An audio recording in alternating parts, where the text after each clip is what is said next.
শুনলেও নাকি প্র্যাঙ্কিং এর যে অভিনেতা আছে, সিনিয়র অভিনেতা সাকিব সিদ্দিক এবং মিরাজের মধ্যে নাকি মারামারি হয়েছে, মারামারি না ধাক্কা ধাক্কি হয়েছে।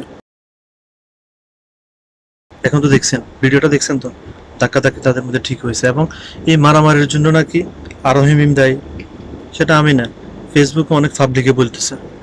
এখন ভাই কিছুদিন পরে ফেসবুকের ভিতরে ঢুকতে পারে না এক একটা কন্ট্রোভার্সির কারণে। কিছুদিন পর আসে মানবতার জামাই, কিছুদিন পর আসে ইমরান তালুকদার, কিছুদিন পর আসে জান্নাত তোহা। এদের কারণে তো ফেসবুকে ঢুকতে পারতেছি না। এখন নতুন করে আর একটা কন্ট্রোভার্সি শুরু হয়েছে, মিরাজ খান এবং সাকিব সিদ্দিকের মারামারি, ঝগড়াঝাটি। এবং অনেক পাবলিকে বলতেছে তাদের ঝগড়াঝাটির পিছনে নাকি আরোহী মিম আছে, কারণ দুইজনে নাকি আরোহী মিমকে পছন্দ করে, যার কারণে দুইজনে মারামারি শুরু করেছে একটা মেয়েকে নিয়ে। এখন এটা হচ্ছে পাবলিকের মতামত। ভিডিওটা দেখলে কিন্তু মনে হয় না যে এটা তারা মারামারি করছে, কারণ তারা ধাক্কা ধাক্কি করছে, এটা বোঝাই যায়। এখন পাবলিকে বলতেছে তাদের মধ্যে নাকি একটা কন্ট্রোভার্সির সৃষ্টি হয়েছে। আমার মতো তো তাদের ভিতরে কোনো কন্ট্রোভার্সির সৃষ্টি হয় নাই, কারণ কন্ট্রোভার্সি হচ্ছে এক জিনিস, ড্রামা হচ্ছে আর এক জিনিস। তারা যেটা করতেছে এটা হচ্ছে ড্রামা। দুইজনের ফেসবুকে কিছু স্ট্যাটাস দিতেছে, আমি কিছুক্ষণ পরে লাইভে আসতেছি, তোর গোপন বিষয় ফাঁস করে দেবো।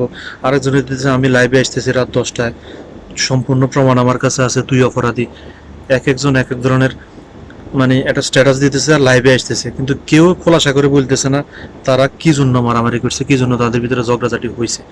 এখন কন্ট্রোভার্সি যদি বলেন, এটা কোনো কন্ট্রোভার্সি না। কেন কন্ট্রোভার্সি না সেটা আমি বলি আপনাদেরকে। কন্ট্রোভার্সি হয়েছে রাকিব আর ইয়াসিনের। তারা লাইভে এসে একজন আরেকজনের সম্পর্কে যত জিনিস জানতো সব কিছু বলে দিছে, এবং যেটার পরিস্থিতিতে তারা রাস্তার মধ্যেও কিন্তু মারামারি হয়েছে তাদের। আর এদের দুইজনের ভিতরে যে এখন কন্ট্রোভার্সি চলতেছে, সেটা কোনো কন্ট্রোভার্সি না, এটা হচ্ছে আমার ব্যক্তিগত মতামত। সেটা হচ্ছে তারা কেউ খোলাসা করে বলতেছে না কি জন্য মারামারি হয়েছে। দুইজনে লাইভে আসতেছে, দুইজনে কথাবার্তা বলতেছে, এর দোষ দিতেছে, ওর দোষ দিতেছে, কিন্তু খোলাসা করে কেউ বলতেছে না তাদের মধ্যে যে সমস্যাটা কি। তারা দুইজনেই বলতেছে তাদের একটা আপকামিং ওয়েব সিরিজ আসতেছে, সেটা সেটেই নাকি মারামারি হয়েছে। এখন ভাই তোমরা যেটা করতেছো এটা হচ্ছে বাচ্চারা যে 8-10 বছরের বাচ্চারা যেরকম খেলা করে না, দুষ্টামি করে, মারামারি করে, তোমরা এরকম ফেসবুকের ভিতরে ওইটাই শুরু করে দিচ্ছে। এটা আমার মতামত না, এটা পাবলিকের মতামত এখন। কারণ টিকটক থেকে যারা উঠে আসে সেলিব্রিটি, তারা এরকম কন্ট্রোভার্সি শুরু করে, ঝগড়াঝাটি শুরু করে, তোমরাও সেম করে দিছো। এখন প্র্যাঙ্কিং এর যে ওনার আছে, ওনার কাছে একটা রিকোয়েস্ট, আপনারা এই তিনজনকে নিয়ে বসে তাদের ভিতরে কি হয়েছে এটা সমাধান করে দেন। এটা হচ্ছে পাবলিকের ডিমান্ড। এখন আমি আমার মতামত বলি। আমার মতামত হচ্ছে এটা তাদের আসলে একটা সাজানো নাটক। কারণ ভিডিওগুলো দেখলে আপনারা বুঝবেন 3 দিক থেকে শ্যুট করছে, ভিডিওগুলো মোবাইলে ধারণ করছে, এবং এই 3 দিক থেকে ভিডিওগুলো ধারণ করে সেগুলাই সোশ্যাল মিডিয়াতে ভাইরাল করে দেওয়া হয়েছে। এটা হচ্ছে তাদের একটা হয়তো বিজনেস পলিসি।